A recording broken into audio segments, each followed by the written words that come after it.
Bienvenue sur Horat, l'émission féministe hebdomadaire de M24.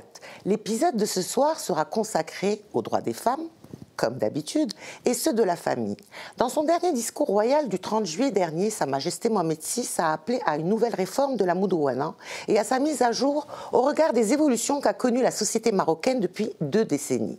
Il a aussi défini le cadre de cette révision, qui doit se faire dans un esprit d'ouverture d'esprit, dans l'interprétation des textes religieux et conformément aux spécificités de la société marocaine. Car, et je cite là un extrait du discours de Sa Majesté, en qualité d'émir al-Mu'minin, et comme je l'ai affirmé en 2003 dans le discours de présentation du Code devant le Parlement, je ne peux autoriser ce que Dieu a prohibé, ni interdire ce que le Très-Haut a autorisé, en particulier sur les points encadrés par des textes coraniques formels. Fin de citation. Pour parler de cette évolution nécessaire et comment peut-on interpréter aujourd'hui les textes religieux dans un esprit d'ouverture et d'ijtihad, je reçois Ali Yousfi El-Alaoui, professeur agrégé et chercheur en histoire des idées politiques en terre d'islam. Il enseigne en classe préparatoire au lycée Descartes et à l'école supérieure des sciences économiques et commerciales, l'ESSEC Business School, et avait enseigné pendant une décennie à Sciences Po à l'Université internationale de Rabat. Ali Yousfi, bonsoir et merci d'avoir accepté de revenir sur le plateau de Horat. Merci Madame Aïcha, ravi de vous revoir une nouvelle fois. Voilà, la première fois, nous n'avons pas eu l'occasion d'aller dans le détail de certains points qui sont très intéressants, mais je suis sûre qu'on va essayer d'y arriver cette fois-ci. En particulier, il y a eu quand même un changement entre-temps, oui, avec cette promesse de nouveau code qui va venir. Alors avant d'en parler, avant d'arriver à ce sujet, j'aimerais que vous me racontiez en fait ce que vous avez fait depuis l'année dernière et pourquoi cet intérêt pour le religieux. J'ai vu que vous avez fait une série de capsules vidéo sur la chaîne Marayana, autour de l'histoire politique de l'islam. Je vais, Madame Aïcha, essayer d'être concis. Depuis notre dernière rencontre, donc j'ai continué à écrire en langue arabe, j'ai continué à faire des capsules et toujours autour de la religion et la société. L'intérêt pour le religieux est que la religion est une composante fondamentale de l'identité des sociétés arabo-islamiques. Et donc on ne peut pas imaginer, envisager un projet de société, un changement, une évolution sans prendre en considération ce socle. Il faut le prendre en considération, ce n'est pas pour s'y plier, mais pour s'adapter et l'adapter. Adapter la société au changement et s'adapter et prendre en considération qu'il y a une identité culturelle. C'est pourquoi je voulais, depuis notre rencontre, rapprocher les lecteurs, les téléspectateurs lecteurs de Marayana, les téléspectateurs, les gens qui regardent la chaîne Marayana TV, des sources de notre histoire, des sources de l'histoire de l'islam. Et donc, j'ai remarqué pendant mes recherches que ces sources ou ces textes qu'on raconte sont couverts de trop de couches d'interprétation et d'intérêts politiques et économiques. Donc, je voulais aller aux effets, aller aux faits et présenter ces faits d'une manière le plus neutre possible. On n'est jamais assez neutre, mais je vais essayer d'être le plus neutre possible. Donc, j'ai consacré 10 capsules, accompagnées de 10 articles à l'histoire de l'islam depuis le 7e siècle jusqu'au 11e siècle, jusqu'au 12e siècle, jusqu'à la chute de l'Empire abbasside, voire au 13e siècle. J'ai consacré 2 épisodes aussi, l'un à la situation de la femme, à la période anté-islamique ou pré-islamique dite la Jahiliya, et puis à l'évolution, et une autre capsule, à l'évolution de la situation de la femme pendant l'islam à l'ère islamique. Donc voilà ce que je fais depuis ce temps-là, avec quelques conférences par ici et par là. Alors justement, voilà. c'est ma question suivante. Oui. Que pensez-vous de la place de la femme dans la religion, dans l'islam? Est-ce que la religion est un frein à leur émancipation ou bien c'est plutôt une lecture littéraliste traditionnelle qui a figé le message dans des significations qui ne sont plus aujourd'hui compatibles avec la société et les réalités actuelles? J'aimerais bien distinguer 2 niveaux quand on parle de la place de la femme en islam. Il faut parler, il y a la place de la femme dans le texte grand T, le texte religieux, le Coran, le texte divin. Et il y a la place de la femme dans le discours, c'est-à-dire toute la littérature qui a accompagné ce texte s'est greffée à ce texte. Quand on parle de la place de la femme dans le texte grand T, dans le Coran, cette place a évolué. a évolué par rapport à ce qu'était la condition de la femme, de la majorité des femmes pendant la période anté-islamique ou pré-islamique. Parce que certaines femmes d'une certaine société, la haute société, pendant la période pré-islamique, avaient beaucoup de droits. Droit à l'héritage, droit à participer aux discussions, droit au commerce, il avait leur mot. Mais ce n'était pas le cas de la majorité ou écrasante des femmes. C'était l'élite en fait. C'était l'élite. Et donc l'islam, ce qu'il a fait, il a essayé de donner, octroyer des droits à l'ensemble des femmes à titre d'égalité entre les femmes. Bien sûr, là, il faut prendre en considération les femmes libres, parce que les femmes esclaves n'avaient pas les mêmes droits non plus. Et donc l'islam n'a pas changé cette situation, n'a pas révolutionné cette situation des esclaves, mais il a fait évoluer la condition de la femme en général, en lui octroyant une part d'héritage, certains droits. Le problème, ce texte était un texte évolutif, donc il est ouvert à l'interprétation, il est ouvert au changement, il est ouvert sur la société. Le problème, il vient d'où pour la femme? Il vient des textes religieux, des textes, c'est-à-dire la littérature d'interprétation, de lecture qu'on a fait sur ce texte, qu'on a fait, que les fuqaha ont fait, que la société en a fait. Ce n'est pas la parole divine aujourd'hui qui est problématique. Notre problème aujourd'hui, à nous, l'ensemble des musulmans, c'est qu'on est tous loin de la parole divine. On discute en fait hors la parole divine. On discute les fuqaha, on discute les interprétations, on discute les ulama, on discute les dogmes, les courants, et on ne discute pas le texte. Alors notre première priorité aujourd'hui, c'est de se rapproprier le texte. L'ensemble, je parle de l'ensemble de la société arabe, se rapproprier le texte pour pouvoir d'abord comprendre ce que le texte dit, et à partir de là, on peut voir les interprétations possibles et les ouvertures possibles. Donc cette lecture ou ce discours, cette littérature qui s'écrit par l'islam, c'est elle qui a enlevé, qui a dépouillé la femme de l'ensemble de ses droits, en commençant par la voiler et puis à l'exclure de l'espace public. Et puis la priver de l'ensemble de ses droits, et de façon qu'on a sclérosé le texte religieux. Et pourquoi, à votre avis? Parce qu'il y a des intérêts économiques, des intérêts politiques, des hommes derrière tout cela. Et donc les hommes n'avaient pas intérêt à ce que la femme... Si je voulais un peu de détails, la femme est victime des conquêtes, ce qu'on appelle le razawat, notamment pendant la période de Mayad. Parce que pendant ces razawats, les musulmans ont captivé beaucoup de femmes esclaves. Et donc, du moment où il y avait plusieurs femmes, ou beaucoup de femmes esclaves sur le marché, les musulmans ont pris peur par rapport à leurs femmes et les ont donc évincées de l'espace public soi-disant pour les protéger. Mais à part de cette protection-là, la femme a commencé à perdre de sa place au fil de l'histoire, sa liberté, jusqu'à perdre l'ensemble de ses droits. Et aujourd'hui, il faut reprendre le dessus, se réapproprier le texte pour revenir au texte, pour ne discuter que du texte coranique, ne parler que du texte et pas des lectures. Les lectures, il y a des hommes derrière, parfois des femmes, mais surtout des hommes, et quand il n'y a que des hommes derrière, pour discuter le droit de l'autre sexe, c'est-à-dire qu'il y a des intérêts des hommes. Donc aujourd'hui, si on doit faire un ijtihad, comment vous le voyez? Je peux revenir à partir d'un alim musulman qui s'appelle Jamal Din Afghani et son disciple Mohamed Abdou. Ces gens-là ont remarqué la stagnation de l'intellectualisme arabo-islamique depuis la chute de l'Empire abbasside. Ces deux personnes-là sont arrivées au 19e siècle pour Jamal Din Afghani et à la fin du 19e siècle, début du 20e siècle pour la part de Mohamed Abdou.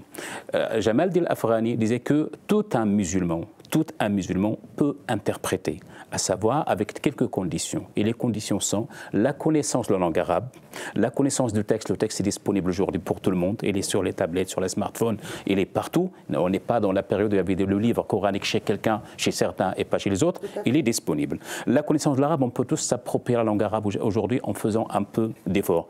Et puis avoir un esprit sain. C'est-à-dire que celui qui va interpréter le texte aujourd'hui, il faut qu'il parte d'une idée, à savoir faire du bon et du bien pour les musulmans et non pas faire du mal. L'ensemble des musulmans, les hommes et les femmes. Donc pour Jamal Din Afghani, tous les humains, tous les musulmans qui ont ces caractéristiques peuvent interpréter. Donc l'interprétation du texte n'est pas l'apanage des fuqaha. Aujourd'hui, nous avons plusieurs disciplines qui peuvent s'accorder ou s'octroyer ce droit et qui peuvent participer à cette interprétation. Vous avez les gens qui font de la littérature, les gens qui font de l'histoire, les gens qui font de la géographie, la sociologie, la philosophie. Pourquoi exclure tout ce monde, les journalistes qui ont fait des études brillantes, pourquoi exclure tout ce monde d'intellectuels de l'interprétation et le laisser entre les mains d'une élite, d'une certaine élite élite, comme si c'était, à mon avis, c'est infantiliser les gens, infantiliser les intellectuels, infantiliser les hommes et les femmes. Mohamed Abdou dit, tout le monde peut interpréter, et celui qui interdit aux gens d'interpréter, c'est le vrai impie, le vrai mécréant. Donc le vrai mécréant, c'est celui qui empêche les gens d'interpréter. Ce que font certains citoyens extrémistes. Tout à fait. En s'arrogeant le droit de tracer des lignes rouges pour contrôler leurs autres concitoyens au nom d'une prétendue légitimité religieuse. Ces gens-là n'ont aucune légitimité. On va dire aucune légitimité de chapeauter, de s'octroyer ou de privatiser. Ils ne sont pas les seuls, on va dire. Ils n'ont pas cette légitimité de privatiser le champ religieux. La religion appartient à tous les croyants. Tous les croyants sont concernés. Ces fuqaha qui connaissent le texte religieux, évidemment, peuvent servir de guide moral au niveau de la spiritualité, comment jeûner, comment faire la prière, comment le bas. Mais quand il s'agit de la réglementation de la société, c'est l'apanage de tout le monde. C'est le créneau de tout le monde est concerné, les hommes et les femmes. On ne va pas dire, bien sûr, c'est la masse. Ibn Rushd avait réparti la société en deux parties. Il y a l'amma, la masse, ou al-khassa, l'élite. Et lui, pour lui, la discussion de tout ce qui est un peu d'ordre philosophique, intellectuel, c'est l'apanage de khassa, de l'élite. Mais l'élite aujourd'hui n'est pas les fuqaha. L'élite, ce sont tous ces gens-là, les lauréats des universités, les ingénieurs, les médecins, les universitaires, les journalistes, ce sont l'élite aujourd'hui. On ne peut pas les exclure, sous prétexte qu'il y a certains fuqaha qui maîtrisent plus l'autre. Pourquoi les extrémistes aujourd'hui, islamistes ou les conservateurs en général, s'octroient ou veulent privatiser ce discours? C'est un fond de commerce politique. Parce que du moment où on permet à l'ensemble des citoyens de discuter religion, qu'est-ce que ces gens-là vont leur raconter après pour des élections? S'ils n'ont pas cette religion à leur raconter, qu'est-ce qu'ils vont leur raconter? Et donc ces gens-là, ils doivent lâcher prise, laisser les gens réfléchir à leur religion et aller préparer des programmes politiques pour améliorer l'enseignement, pour améliorer la santé, pour combattre le chômage, pour assurer la sécurité des citoyens. C'est ça, c'est sur ces créneaux-là qu'on attend des politiques et pas sur les créneaux de la spiritualité. Et quand il s'agit de droits de la femme, on est sur un espace public qui concerne tout le monde, qui concerne l'ensemble des citoyens et citoyennes. Oui, mais alors, comment faire? Parce qu'aujourd'hui, ça reste quand même, ça va être un débat. Le code de la famille va changer. Il y a certains amendements, comme l'abolition du mariage des jeunes filles, qui vont être abrogés, parce qu'ils font aujourd'hui, on va dire, quasi l'unanimité. Quoique, il y a peut-être la question de la tutelle. Enfin, il y a des amendements. Les gens, je pense, qu'ils sont un petit peu d'accord sur amender certaines dispositions du code. Mais pour beaucoup, le code de la famille comporte d'autres dispositions qui sont discriminatoires, à l'instar par exemple de celles qui réglementent le système successoral marocain. Par exemple, dites-moi vous qui connaissez un petit peu tout ça, la règle du tassib, est-ce qu'elle figure dans le texte sacré ou pas? Est-ce que le testament figure dans les textes sacrés, mais est-ce qu'il est réellement limité à 30%? Et est-ce que c'est vrai que le testament, on ne peut pas écrire un testament pour des proches, c'est-à-dire ce qu'on appelle l'ouaratha, qui sont des gens là. Ou est-ce que c'est une sorte de jurisprudence islamique qui s'est imposée comme ça, d'une façon, on va dire, bon, parce que c'était le contexte de l'époque. Parlons d'abord du ta'sib. Ta'sib, pour les francophones, pour ceux qui ne connaissent pas l'arabe, c'est-à-dire le défunt, c'est-à-dire une fois qu'un homme est décédé, s'il a laissé des garçons, un garçon ou des garçons, bien sûr, la part est décidée par le Coran, donc c'est clair, donc il n'y a pas d'intervenant extérieur. Mais du moment où un défunt ne laisse derrière lui que son épouse et une fille ou des filles, disons une fille et la femme, donc le 8e de l'héritage revient à l'épouse du défunt et la moitié revient à la fille, et ce que reste après cela, il revient au mâle, aux hommes les plus proches à ce monsieur, à savoir son frère, son père ou son neveu. La moitié, mais quand il y a plusieurs filles, c'est toujours la moitié. C'est toujours la moitié, il y a toujours les restes après le 8e, il y a toujours le reste qui va à ce monsieur qui n'a certainement pas de relation avec le défunt, parce qu'à part qu'il est son frère ou son père ou son neveu, mais qui ne va pas prendre en charge sa famille, c'est-à-dire l'épouse et la fille, mais ce prétexte qu'il va les prendre en charge, qu'il allait les prendre en charge, il va rafler ce qui reste de l'héritage. Donc cette règle aujourd'hui, elle avait du sens. Elle avait du sens, c'est dans l'histoire C'est-à-dire, si on parlait à la période du 7e, 8e, ou 9e, 10e ou 19e siècle, il avait du sens parce que la société était une société qui vivait d'une manière assez tribale. Donc, on laisse la tribu prenait en charge l'ensemble de ses femmes, l'ensemble des familles, l'enfant des faibles. Aujourd'hui, la société est devenue beaucoup plus complexe. Personne n'est capable de prendre en charge quelqu'un d'autre à part sa petite famille et encore. Et donc, il faut que les deux travaillent. Il faut que les deux travaillent pour se prendre déjà en charge. Aller prendre en charge maintenant les enfants d'un frère ou d'une sœur, bien sûr, il y a la solidarité marocaine, mais on ne parle pas de la solidarité quand il s'agit de loi. Il faut d'abord protéger les droits des gens, les droits des femmes, les droits des filles, et après, s'il y a la solidarité, vient après. Mais on ne va pas enlever à ces femmes leurs droits pour dire, sous prétexte que quelqu'un va les prendre en charge, qu'ils ne le fassent pas. Et on va dire, oui, c'est un droit, c'est un devoir, et peut-être ils vont aller s'adresser à la justice. Pourquoi aller mettre les gens dans une situation de difficulté? Pour leur dire, si vous n'êtes pas pris en charge, allez voir la justice qui va traîner pendant des années et qui des femmes, des filles qui sont dans la campagne, qui sont dans le casse pauvre, va aller saisir la justice pour dire mon oncle, mon frère, mon cousin a pris mon héritage, je ne me prends pas en charge. Pourquoi ne pas protéger ces femmes directement? Et donc, à mon sens, cette règle de ta'sib n'a plus lieu d'être. Les gens doivent s'assumer, doivent travailler. C'est pourquoi on trouve aujourd'hui des femmes qui ont des oncles, qui ont des frères, qui ont des sœurs, et qui doivent travailler, et qui doivent parfois être exploitées sexuellement, exploitées dans des champs, parce qu'ils ont la famille, mais la famille ne le prend pas en charge. Donc, les femmes doivent compter aujourd'hui sur la protection de l'État. Et de la loi. Et l'État ne peut les protéger que par la loi, et la loi claire, qui leur donne le droit. Et puis, il faut oser dire à ces gens-là, à ces fuqaha, arrêtez s'il vous plaît. Il y a des citoyens et des citoyennes, ils ne peuvent pas vous faire confiance à vous, ils doivent se fier à l'État.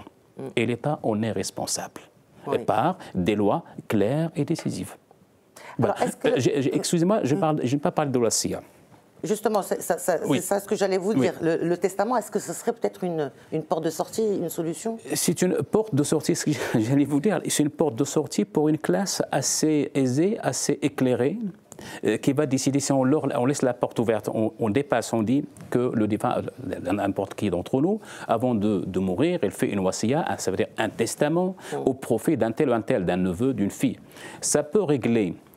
Si on laisse libre cours aux gens de faire le wasiya, les gens qui savent le faire et qui peuvent le faire, ils vont le faire pour protéger leur fille ou donner la part d'héritage qu'il faut à leur fille ou à leur épouse pour les protéger. Mais l'ensemble de la société, est-ce qu'il est capable de faire tout ça, toutes ces démarches? C'est-à-dire, à chaque fois, encore, on revient à des lois élitistes. À des lois qui vont concerner des gens qui peuvent le faire, qui ont le moyen de le faire, parce que tout cela, il faut le transcrire, il faut l'inscrire. Il faut aller chez un notaire, chez un adoul pour l'écrire. Et donc, il faut payer, il faut des taxes, il faut les démarches, il faut les connaître.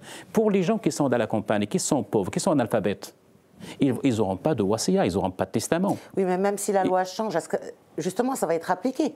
Parce que le peu de possession qu'ils ont, il suffit qu'il y ait un mâle qui vienne et qui s'installe, qui dise oui, c'est à moi maintenant, et il peut mettre les personnes dehors. Du moment où il y a une loi qui protège, au moins dans ce cas-là, les femmes et les hommes vont savoir que c'est leur droit, qu'il n'y a pas un cousin ou un frère ou un oncle de s'installer chez eux. Du moment où la loi est publiée, on va faire c'est-à-dire l'État a le devoir de faire c'est-à-dire la promotion qu'il faut, l'explication qu'il faut, et des garde-fous. Il y a des muqaddam, il y a des qaïd, il y a les agents qui doivent veiller à ce que cette loi soit appliquée et soit respectée.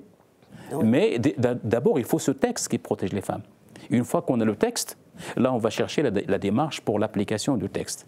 Mais, donc, pour moi, la solution de laisser le recours au testament pour que les gens peuvent faire un testament avec la somme qui dépasse les 30% pour leur fille ou leur femme, c'est une solution provisoire qui peut servir l'élite, mais qui ne peut pas servir la société. Et normalement, quand on pense politique, quand on pense cité, il faut penser à l'ensemble de la société avec l'ensemble de ses composantes. Et il faut penser surtout aux plus démunis, aux plus pauvres, aux analphabètes, aux plus faibles de la société. Parce que le problème de l'héritage, contrairement à ce qu'on pense, n'est pas une affaire justement de riches, mais plutôt il faut protéger justement les personnes notamment. Qui n'ont pas grand-chose, qui sont dans le besoin. Et qui sont dans le besoin, parce que cette élite, elle fait le nécessaire. Cette élite peut anticiper, se protéger protéger ses filles, parce que tout ça n'est pas interdit du vivant de la personne. Un père peut très bien donner ses biens, ses filles. Peut vendre, peut faire un acte de vente, peut faire beaucoup de démarches pour protéger sa fille. Mais là, c'est-à-dire votre émission sert à ça, à protéger les faibles. Tout à fait. À penser aux faibles, à penser aux démunis, femmes, hommes. Voilà.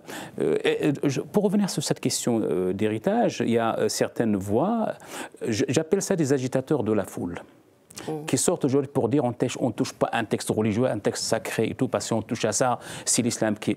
Non. Les gens qui militent pour les droits des hommes et des femmes n'ont pas vocation à aller ébranler la foi des musulmans. Non. Ils sont là que pour défendre les droits des plus faibles, y compris bien sûr les filles et les femmes. L'injustice. Il y a un texte religieux clair dans la chair. L'homme a droit aux deux parts de la femme. Mais je pose la question à ceux qui vont regarder cette émission ou qui regardent cette émission, pourquoi quand il y a un texte qui dit, coranique, décisif, clair, formel, qui dit le voleur et la voleuse, on leur coupe la main. Pourquoi ces gens-là ne crient pas au loup et ne sortent pas dans les rues pour agiter la foule pour dire pourquoi on ne coupe pas les mains aux voleurs? Je crois parce qu'on aura beaucoup d'handicapés. Déjà, on aura une sorte de moineaux voilà, qui va les prendre en charge, mais surtout parce qu'il n'y a pas d'intérêt pécuniaire derrière cette affaire. Mais c'est là, le verset coranique, il est très clair. Et donc, ces gens-là qui vont écouter vont peut-être dire oui, mais couper la main, ce n'est pas ce qu'il veut dire le Coran, c'est couper juste, c'est-à-dire l'empêcher de voler. Non, ce n'est pas ça. Le prophète, je tiens à le dire, le prophète l'avait appliqué et avait dit dans la hadith, les gens qui nous regardent, ils peuvent revenir à Bukhari, ils peuvent revenir à Muslim, ils peuvent revenir à Abu Daoud, à Tirmidhi, pour trouver des hadiths qui disent que le prophète l'avait appliqué à quelqu'un qui n'a pas payé sa dette. Il l'a considéré comme voleur. Et il a dit, si quelqu'un vole, coupez-lui la main. Et s'il revole, c'est récidive, coupez-lui la jambe. Coupez-lui le pied. Heureusement, si elle est suffit, on ne va pas revenir en arrière. Non, pour ne pas revenir, pour dire aux gens, laissez les gens régler cette affaire d'héritage. Et ce n'est pas la peine de se cacher derrière un texte religieux parce qu'il y a d'autres textes sur lesquels vous n'avez pas fait de bruit. Il y a le texte de fouet pour zani ou zani, à l'adultère. Qui n'est pas appliqué non plus. Pas appliqué. Et donc, nous, on ne veut pas que zani ou zani soit. Oui, bien sûr. On veut juste tout simplement que les femmes aient leurs droits, c'est tout. Et mettre les gens en face de la et rester musulmans. Rester musulmans, ils vont avoir leur droit et faire la prière et faire le ramadan et rester musulmans. On ne touche pas à la spiritualité des gens. On parle toujours de la cité. De la cité, de l'organisation de la cité. C'est le rôle de l'État. Les islamistes, partis politiques, organisations, ils doivent rentrer chez eux, s'occuper d'autre chose et laisser l'État et les intellectuels faire leur travail.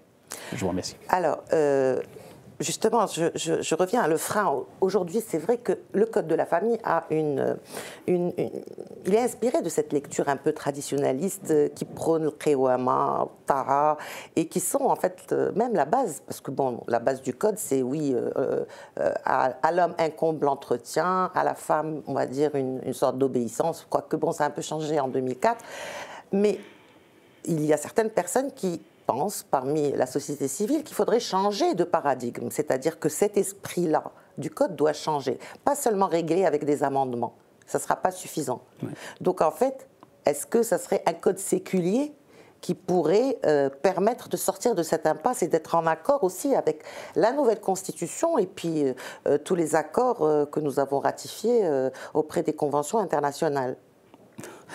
Du moment où vous parlez séculier, ça peut donner un prétexte à certaines personnes pour dire, crier au loup, pour dire, voilà, les laïcs, les laïcards vont venir pour laïciser la société. Moi, je parle de sécularisation. Oui, c'est pourquoi je cite ça, pour dire tout simplement à ces gens-là qu'ils peuvent revenir sur Marayana. J'ai consacré 5 articles et 5 capsules à la laïcité et la sécularité. Donc, ils peuvent revenir pour savoir ce que ça veut dire. Donc, pour ne pas parler de laïcité mais de sécularisation, on part de notre texte religieux et on essaie de le lire dans l'esprit qui s'appelle Ilm al-Maqasid. Les Maqasid sont les finalités du texte religieux. Alors, pas la lettre, mais les finalités. La finalité du texte religieux, c'est la justice divine. La justice. Et donc Dieu est juste, comme disent les Mu'tazilites. Dieu est justice et ne peut pas accepter l'injustice. Ce qui était juste à l'époque à Médine, en 620, entre 622 et 632, n'est plus juste aujourd'hui. On doit s'adapter. La société évolue. Le rôle de la femme à l'époque, qui était dans le cadre de Qawama, la prise en charge, était prise en charge par l'homme, par son mari, par son père, par son frère, par son oncle. Il ne l'est plus. Et donc, on ne peut pas priver la femme de ses droits. Ce prétexte, c'est une Qawama, une certaine Qawama du mari. ou du frère qui la prend en charge. Personne ne la prend en charge, il doit se prendre en charge. Il doit travailler, on ne la prive pas non plus de ce petit pactole qui doit hériter de son père ou de ses parents. Donc la question de Qawama n'est plus d'ordre du jour, d'actualité. La question de la soumission. Aujourd'hui, je ne m'imagine pas comment une femme qui fait des études, je suis professeur, j'ai des étudiants ou des étudiantes qui font les mêmes études, qui sont aussi brillants les hommes que les femmes, comment ces deux étudiants aujourd'hui, étudiantes, une femme qui a fait les mêmes études doit se soumettre à un homme qui a fait les mêmes études. Au nom de qui? Au nom de quoi? Au nom de son sexe? Ou pas d'études? Non, pour dire que la société a changé. Nous avons aujourd'hui des gens qui réfléchissent, des gens qui évoluent. Et même si les femmes qui sont à la maison, elles regardent la télé, elles regardent les journaux, ils s'instruisent. Comment accepter? Il faut parler aujourd'hui dans la famille d'amour et de vivre ensemble. Et de justice. Et de justice et pas de soumission. La relation, elle est établie de moment où il y a amour, il y a respect mutuel. Il n'y a pas à ce que l'un ou l'autre se sommette à l'autre. Ce n'est pas un changement de texte religieux, c'est une prise de considération, le changement de la société. Le changement de la société, l'évolution de l'intelligence. Mohamed Abdou dit l'intelligence peut interpréter. Soit on est intelligent, soit on ne l'est pas. D'accord? Et donc on n'a pas de référentiel, un mot, Qawama, et on s'y accroche. Non. Donc vous êtes pour cette lecture progressiste, oui, moderne, entièrement, qui est tout à fait possible. Entièrement, il est possible. Il faut juste qu'on enlève, qu'on écarte les intérêts politiques ou politiciennes, politico-politiciennes, on écarte ces intérêts, on écarte la misogynie, c'est-à-dire l'esprit machiste, et on a un esprit citoyen et humaniste. Citoyen, c'est-à-dire on pense à notre pays. Tout à fait. Au bonheur de notre pays, au bien-être de nos concitoyens. Et bien sûr, on prend en charge la spiritualité des musulmans. Et on ira loin. Et le Maroc a ce devoir. Le Maroc veut son progrès. Vu ses caractéristiques historiques, son organisation, son système politique, il est légitime à faire cela. On ne peut pas attendre de leçons des autres. On doit prendre le devant. Ce sont les Marocains qui doivent prendre le devant. Ils ont tout pour le faire. Le message est très clair, Monsieur Ali Yousfi. Merci beaucoup pour cet éclairage intéressant. L'émission, malheureusement, touche à sa fin. Et je sais que nous avons encore beaucoup de sujets à aborder. J'avais déjà encore d'autres questions. Mais ce sera pour une autre fois, une troisième fois. C'est moi qui vous remercie. Ça sera avec grand plaisir, toujours le même plaisir, d'être avec vous et avec vos téléspectateurs. Merci, Madame Aïcha. Merci. Je rappelle donc que vous êtes professeur agrégé d'arabe et chercheur en histoire des idées politiques en terre d'islam et que vous travaillez beaucoup sur cette question pour essayer justement de simplifier la lecture dans un but plus progressiste, plus éclairé et qui, j'espère, arrivera à destination pour permettre une société plus apaisée, plus juste, plus égalitaire. Je l'espère aussi. Merci. Merci encore. Merci à vous. Merci. Quant à vous, chères téléspectatrices et chers téléspectateurs, cette émission est à présent terminée. Je vous donne rendez-vous semaine prochaine, même heure, même endroit. Bonne continuation des programmes sur M24.